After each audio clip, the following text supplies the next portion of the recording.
దేశంలో parliament, assembly అన్ని రాష్ట్రాలకి ఒకేసారి జరగాలనేది బీజేపీ ప్రతిపాదన. అదే జమిలీ ఎన్నికలు. దీనికోసం 129వ రాజ్యాంగ సవరణ బిల్లు సహా మరో బిల్లును కేంద్ర న్యాయశాఖ మంత్రి అర్జున్ రామ్ మేఘవాల్ మంగళవారం లోక్సభలో ప్రవేశపెట్టారు.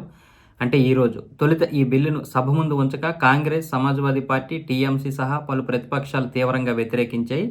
అటు ఎన్డీఏ మిత్రపక్షాలు బిల్లులకు సంపూర్ణ మద్దతు ప్రకటించాయి. ఆ తర్వాత బిల్లును ప్రవేశపెట్టడంపై ఓటింగ్ నిర్వహించారు.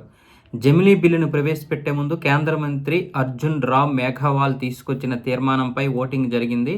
హైబ్రిడ్ విధానంలో దీన్ని చేపట్టారు. ఇందులో కొంతమంది ఎలక్ట్రానిక్ పద్ధతిలో ఓటు వేయగా మరికొందరు ఎంపీలు బ్యాలెట్లో తమ అభిప్రాయాలను తెలియజేశారు.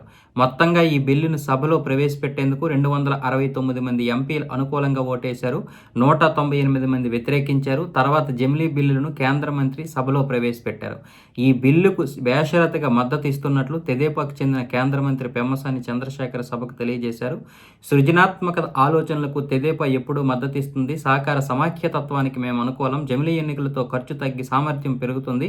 పోలింగ్ శాతం మెరుగవుతుంది. ఎన్నికల ఖర్చు 1,00,000 కోట్లు దాటుతుంది. నిరంతరం ఎన్నికల నిర్వహణ వల్ల అభివృద్ధికి ఆటంకం ఏర్పడుతుందని తెదేపాపై అయితే వివరించారు. ఇది తెదేపా అలాగే మరికొన్ని పార్టీలు అయితే ఈ బిల్లుని సమర్థించాయి. కాకపోతే ఇండీ కూటమిలో ఉన్నటువంటి అన్ని పార్టీలు కూడా జమిలీ ఎన్నికలను అయితే వ్యతిరేకిస్తున్నాయి. ఎందుకు వ్యతిరేకిస్తున్నాయి కూడా అర్థం కావడం లేదు. నిజానికి ఒకేసారి ఎన్నిక జరగడం వల్ల ఎవరికి ఎటువంటి ఇబ్బంది ఉండదు. ముఖ్యంగా ఆ ఎన్నికతో మళ్ళీ 5 సంవత్సరాలు ఎటువంటి ఎన్నికలు ఉండవు కాబట్టి ప్రజలు కూడా ప్రశాంతంగా ఉంటారు. ఉద్యోగస్తులు కూడా ఎవరి పనులు వారు చేసుకుంటారనేది బీజేపీ ఆలోచన.